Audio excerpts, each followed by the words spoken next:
Magandang araw! Sa video na ito ay ating tatalakayin ang relihiyon at ibang paniniwala. Ang Zoroastrianismo, Hinduismo, Judaismo, Kristyanismo at Islam.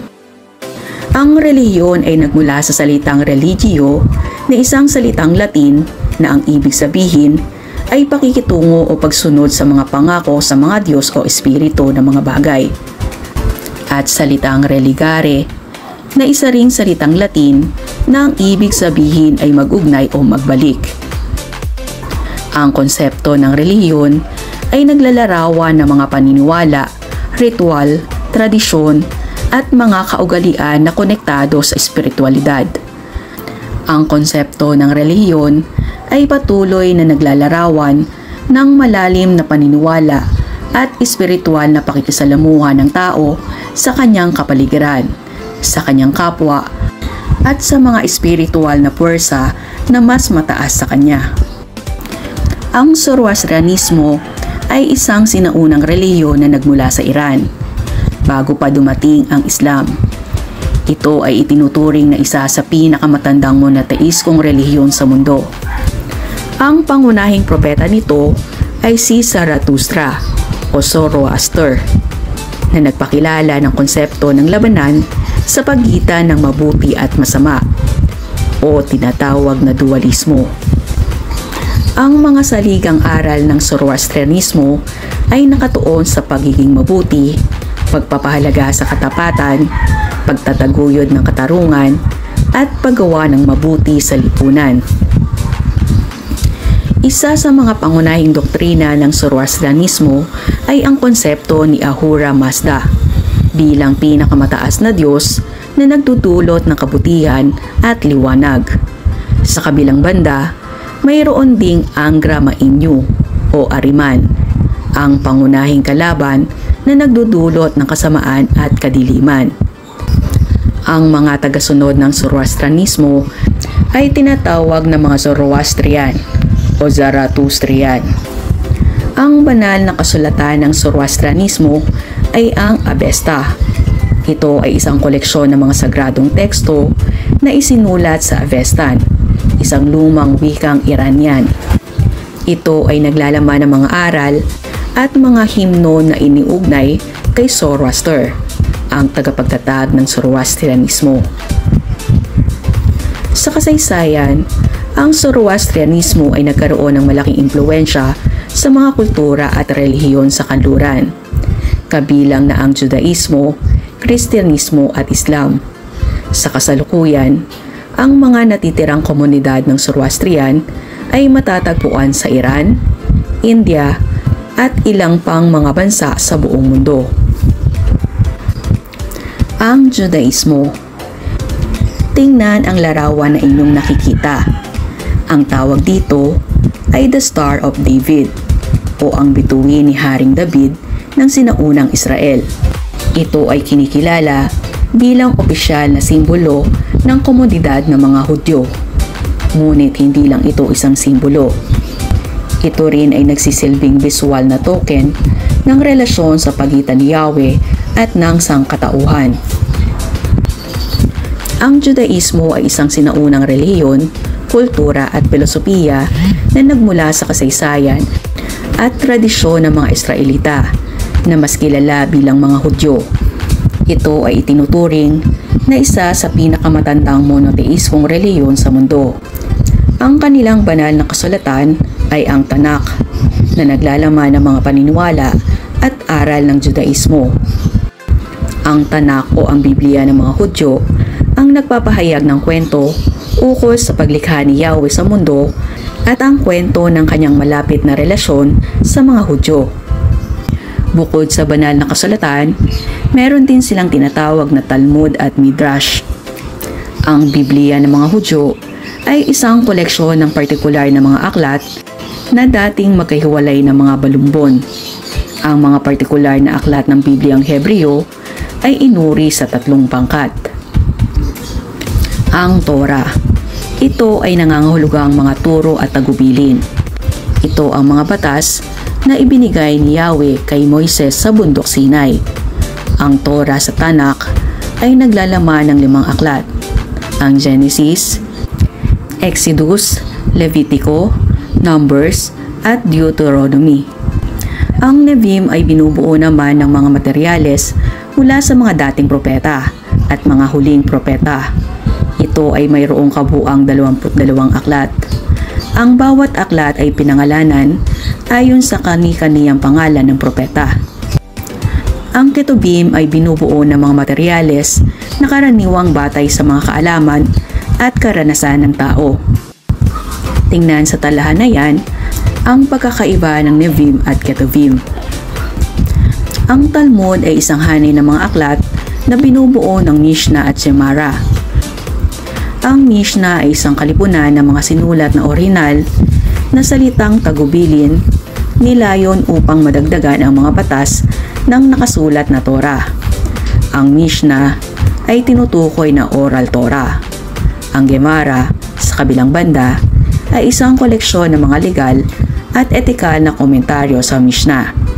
Sinusuri naman ng Midrash ang mga hindi literal na kahulugan ng Tanakh. Ang mga ito ay halos mga kwento na nauugnay sa mga salita, tema o kwento sa Tanakh na naglalayong gawing mas naiintindihan at naaangkop sa buhay ng mga tao ang mga salita, tema o kwentong ito. Ang mga pangunahing prinsipyo ng Judaismo ay kinabibilangan ng pananampalataya sa isang Diyos, katuwiran, katarungan, pagmamahal sa kapwa, at pagsunod sa mga kautusan at mga batas moral na itinakda ng Diyos. Ang mga paniniwalang ito ay nagsisilbing gabay sa pamumuhay at pag-uugali ng mga tagasunod ng Judaismo. Bukod sa aspektong relihiyoso, mayroon ding kultural na aspeto ang Judaismo, kabilang ang mga tradisyonal na nakagawian, ritual, at mga kaganapan. Ang mga seremonya tulad ng bar mitzvah para sa mga lalaki, bat mitzvah para sa mga babae, mga pista tulad ng Passover at Hanukkah at iba pang mga kultural na aktibidad ay mahalagang bahagi ng buhay at identidad ng mga Hudyo. Sa kasaysayan, ang Judaismo ay may malaking impluwensya hindi lamang sa relihiyon kundi pati na rin sa kultura, filosofiya at lipunan sa buong mundo. Ang Kristyanismo ay isang monoteistikong relihiyon na nakabatay sa pananampalataya kay Jesucristo bilang Mesiyas o tagapagligtas. Ito ay nagmula sa mga aral, buhay, kamatayan, at muling pagkabuhay ni Jesus na isinasaad sa bagong tipan ng Biblia, partikular sa Ebanghelyo. Ang mga pangunahing doktrina ng Kristyanismo ay kinabibilangan ng paniniwala sa iisang Diyos, ang Trinidad, Diyos Ama, Anak at ang Banal na Espiritu, at ang kanyang kapanganakan mula sa Birheng Maria, ang kanyang pagpapakasakit, kamatayan at muling pagkabuhay, at ang pangako ng kaligtasan sa pamamagitan ng kanyang kamatayan at pagkabuhay. Pangunahing katuruan rin ang pag-ibig sa Diyos at sa kapwa, pagpapatawad, pagtanggap sa biyaya, at pagsunod sa mga aral ni Jesus. Ang buhay ni Jesus ay nagbigay din ng balangkas para sa mga ritual ng Kristiyanong pagsamba. Ilan dito ay ang mga sumusunod. Ang baptism. Ang binyag ay isang ritual na ginawa ni Juan Bautista para sa mga tao na linisin ang kanilang sarili mula sa mga kasalanan bilang paghahanda sa nalalapit na pagdating ng kaharian ng langit. Kasabay nito, ang binyag ay isang pagsisimula ng ritual bilang hudyat ng pagpasok ng isang tao sa pamayanang Kristiyano. The Last Supper or Eucharist. Ito ang pagsasanay ng pagbabahagi ng tinapay at alak, katulad ng huling hapunan ni Jesus kasama ang kanyang mga alagad, at paggunita sa sakripisyo ni Jesus na humahantong sa kanyang kamatayan at muling pagkabuhay. Lenten Season. Ito ay tumutukoy sa 40 araw ng pagsisisi at paghahanda para sa Easter or ang muling pagkabuhay ni Jesus mula sa kamatayan. Nangangahulugan ang 40 days ng pag-aayuno at panalangin na ginugol ni Jesus sa disyerto pagkatapos ng kanyang binyag kay Juan Bautista at bago magsimula ang kanyang messianic ministry. Karaniwang ginagawa ng mga Kristiyano ang pag-iwas sa mga kasiyahan tulad ng mga pagkain ng mga produktong karne sa panahong ito. Ang Christmas o Pasko. Ito ang pagdiriwang ng mga Kristiyano ng kapanganakan ni Jesus na nagaganap tuwing Disyembre 25 ng bawat taon.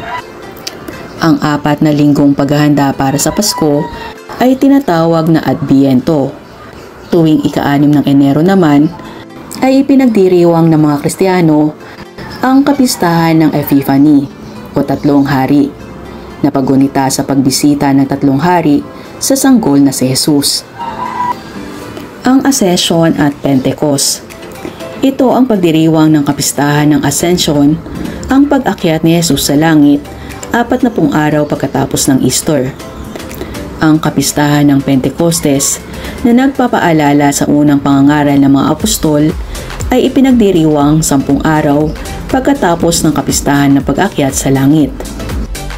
Maraming dominasyon ang Kristyanismo, ngunit kadalasang nahati sa 5 pangunahing sangay: ang Simbahan ng Silangan, Oriental Orthodoxy, Eastern Orthodoxy, Katolisismo at Protestantismo.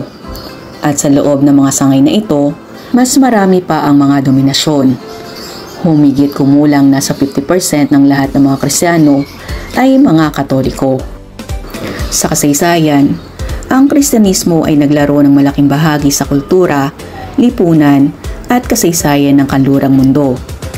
Ito ay naging pangunahing impluwensya sa mga institusyon, sining, edukasyon at etika sa buong mundo. Ang relihiyong Islam ay isang monoteistikong relihiyon na nagmula sa Saudi Arabia noong ika-7 siglo CE. Ito ay itinatag ni Propeta Muhammad na itinuturing na huling propeta sa Islam. Ang banal na aklat ng Islam ay ang Quran na nangangahulugang ang pagbigkas. Ang Quran ay binubuo ng 114 na mga kabanata o suras na sumasaklaw sa iba't ibang paksa na kinabibilangan ng espiritual na pinagmula ng Islam sa mga tao mula sa iba't ibang propeta, pagpapahalaga at tiyak na tagubilin kung paano mamuhay ng isang etikal na buhay. Ang Quran ay naglalaman ng mga pangunahing doktrina ng Islam, ngunit upang tulungan ang mga tagasunod na maunawaan at bigyang kahulugan ang mga doktrinang ito, umaasa ang mga Muslim sa tinatawag na hadith, na literal na nangangahulugang mga ulat o mga alaala. Ang hadith ay binubuo ng mga nakasulat na pagsasalaysay ng buhay ni Muhammad na nag-uulat ng kanyang mga salita, kilos, desisyon at katangian bilang tao. Ang bawat hadith ay binubuo ng 2 bahagi.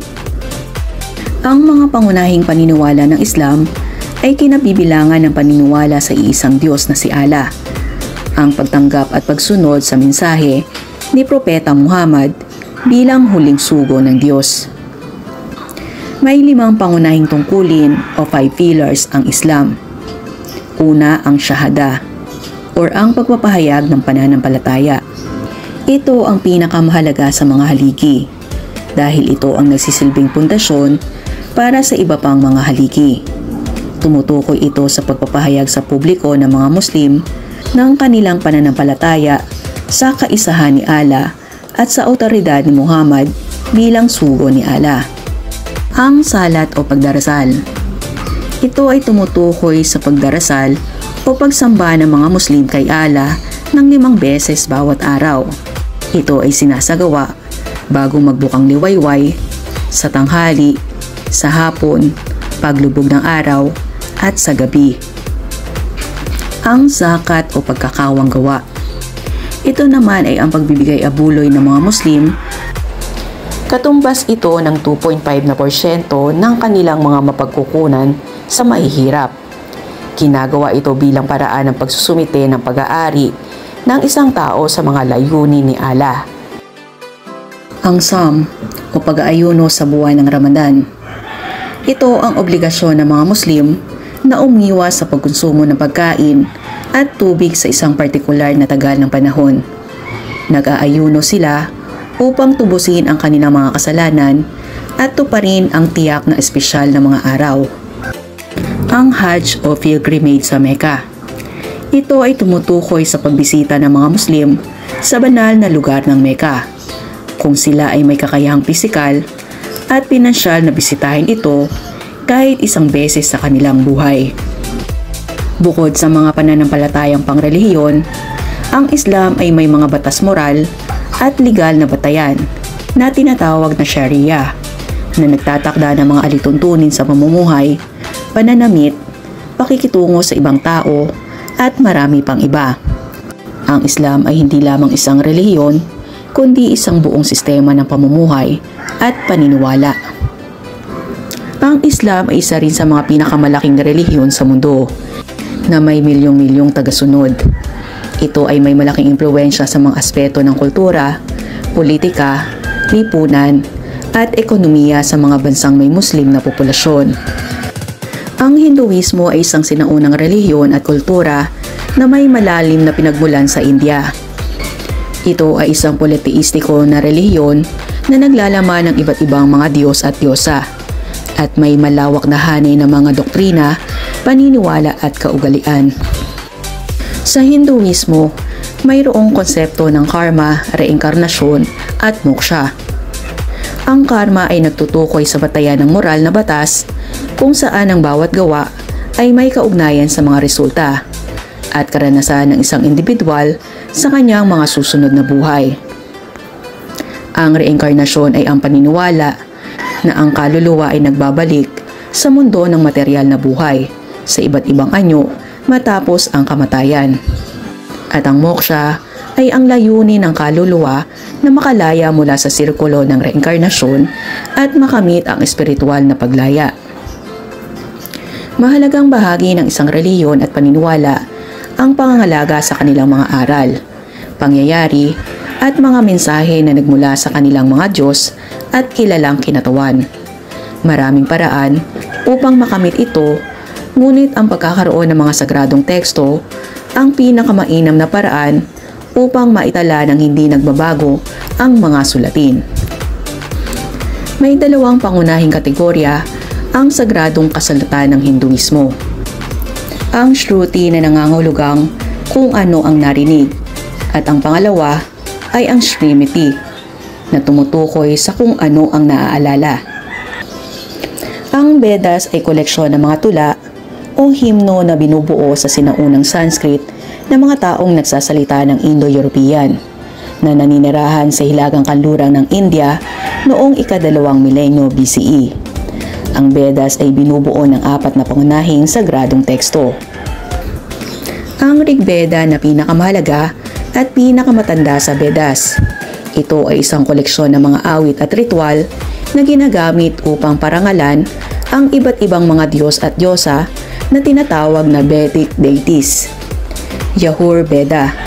Ito ay isang koleksyon ng mga materyales na binibigkas sa panahon ng mga seremonya ng paghahain at mga gawaing ritual. Ang Samaveda ay isang koleksyon ng musikal na pagpapahayag ng mga talata mula sa Rigveda. At ang Atharva Veda.